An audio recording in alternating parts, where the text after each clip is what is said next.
Easy சமையல இப்ப நம்ம பார்க்க போறது இனிப்பு பூசணிக்காய் பரங்கிக்காய் பாயாசம். இது செய்ய தேவையான பொருள்: இந்த இனிப்பு பூசணிய பொடியா கட் பண்ணி வச்சிருக்கேன், வெல்லம், நெய், முந்திரி பருப்பு, கிஸ்மிஸ் பழம், ஏலக்காய் பொடி, காய் வேக வைக்க தேவையான அளவு தண்ணி. முதல் பால் தேங்காய் பால்ல முதல் பால் எடுத்து வச்சிருக்கு, இது ரெண்டாம் பால் எடுத்து வச்சிருக்கு. குக்கர்ல போட்டு இனிப்பு பூசணிக்காய் குக்கர்ல போட்டு 3 விசில் வச்சு வேக வச்சிருக்கேன், வேக வச்சு மசிச்சு வச்சிருக்கேன். இப்ப இது கூட பாகு சேர்த்த போறோம், வெள்ளம் பாகு சேர்த்த போறோம். வெள்ளத்தை பாகு காய்ச்சி வச்சிருக்கோம், அதை இதோட ஆட் பண்ண போறோம்.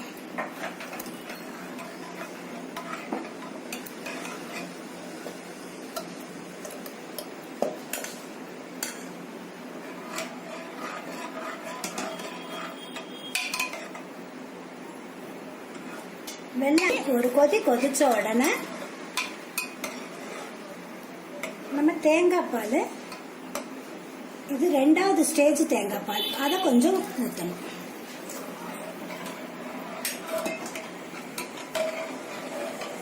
எடுத்து வச்ச தேங்காய் பாலை இதுல ஆட் பண்ணிக்கணும்.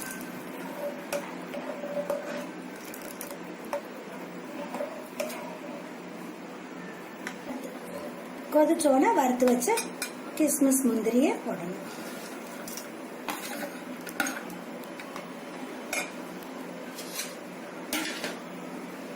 ஏலக்காய் பொடி போடணும்.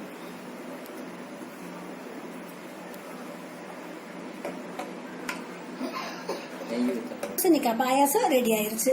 குழந்தைங்க ஸ்கூல் விட்டு வர்றப்ப இதை கொடுத்தா என்ன காயில செஞ்சிருக்கோன்னே கண்டுபிடிக்க முடியாது. எங்க சேனல்ல இருக்க மத்த எல்லா வீடியோஸையும் பாருங்க. ரெசிபிஸ் எல்லாத்தையும் செஞ்சு பார்த்துட்டு உங்க கமெண்ட்ஸை கொடுங்க. எங்க வீடியோவை லைக் பண்ணுங்க, மத்தவங்களுக்கு ஷேர் பண்ணுங்க. எங்க சேனலை சப்ஸ்கிரைப் பண்ணி பக்கத்துல இருக்கும் பெல் பட்டனை கிளிக் பண்ணிட்டு உங்க ஆதரவை எப்போதும் எங்களுக்கு கொடுங்க. நன்றி.